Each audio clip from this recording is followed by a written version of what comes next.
We see the story of Jesus going to the cross, and everything seems to kind of be hand in hand. And then there's this one character that seems to interrupt the narrative. His name's Barabbas.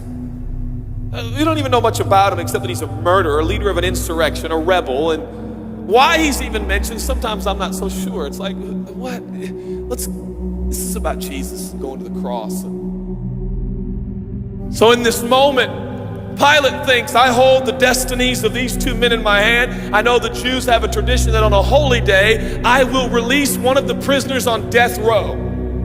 Pilate stands on this audacious stage, who now presents Jesus, Son of the living God, versus Barabbas, the thug and rebel. He says, all right, who do you want? This is blasphemy. This has gone too far. There's no comparison. This is a rightful prisoner, a man who should be on death row. He's a rebel against Rome. He leads a rebellion. He murders people. He's a bad man. He's a thug and he's a crook. He deserves the chains and he deserves the crucifixion. Jesus, what has he done but heal, restore, deliver, set free, open blind eyes, open deaf ears, heal the lame and the leper? What has Jesus done? Who do you want? We want Barabbas. Yeah, give us Barabbas.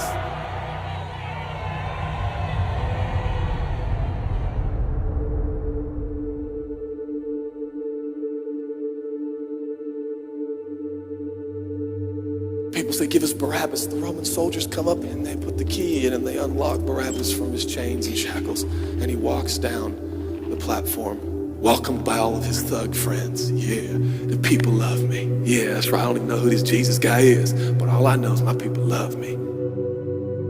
There seems to be no conscience in Barabbas. There's no record of him turning to Jesus and saying, I owe you everything now, for you have set me free. No, I don't see any of that in Barabbas. And God knew that. Jesus stood there, silent, for he knew the will of the Father. He said, it's fine, Father. Let him have Barabbas. For Jesus knew that the Father would have to treat Jesus like Barabbas so he could treat Barabbas like Jesus. Barabbas thought it was the people that set him free. No, no, no, no. It was the love of the Heavenly Father. When I look at this story, I realize who Barabbas really is. That's me.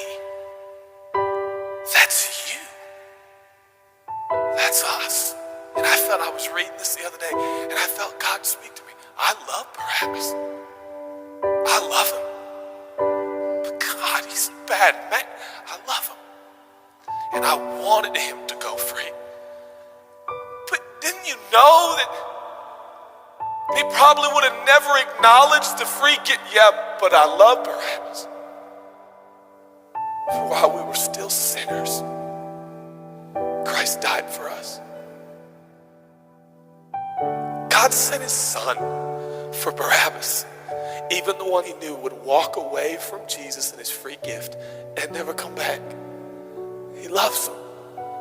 And the nerve, the gall, and the audacity of believers to think, I got saved by grace, but now that I'm in this deep, dark place of bondage, I better work hard to get myself out. What? That's the opposite of the gospel. Are you bound? Are you held under the power of this temptation, this sin? You feel like it's controlling you? What are you gonna do? I'm gonna shake myself free. Stop it! No, you won't. You're no match for the powers of hell, and the urges of sin. You will not overcome it, and you will never overcome it. You'll just be another statistic. There's no answer within yourself. Your own marriage, your own goodness, your own discipline, your own devotion will not save your marriage and will not save your kids. There's only one, and he's the one that took your place.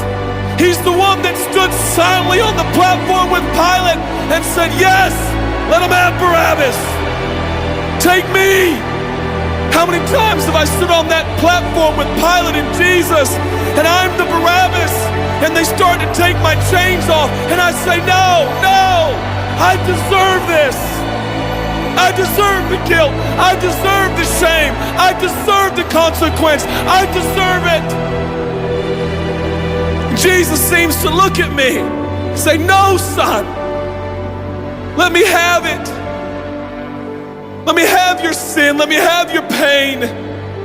No, God, I did it to myself. I deserve it. My marriage won't make it. This is what I deserve. I deserve divorce. I deserve poverty. I deserve sickness. I deserve it all. No!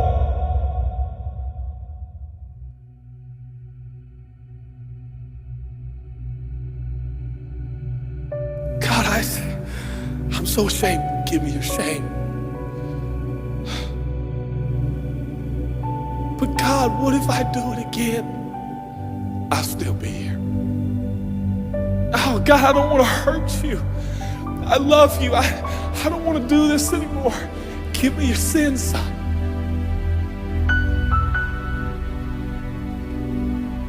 This is all we got. It's all I got. It's all you got. We can play games. We can play church games. We can pretend like some people are better than others and that's why they're blessed, or we can all come to the honest conclusion that it's God. And it's God alone. The greatest challenge is not your discipline, your devotion, your focus. Your greatest challenge is believe in the gospel. Could it be that there's a God with a love so scandalous, so wide, so deep, so vast, so high, so expansive, so welcoming, so inclusive? Let me have your sin, son. Okay. And I give him my sin. And I stand in this empty space of forgiveness and acceptance while Jesus walks off to the cross that I deserve. I see him walking to the post to be whipped. As I stand a free man, all the attention is turned now. And I feel the love of God saying, go, son, live your life. I'll pay the price. Where did we get off thinking that we were gonna set ourselves free? It's still Jesus. It'll always be Jesus. It'll never stop being the power of Jesus. If his blood is sufficient for your salvation, his blood is sufficient to sustain you through every challenge and every sin and every temptation. Jesus is enough.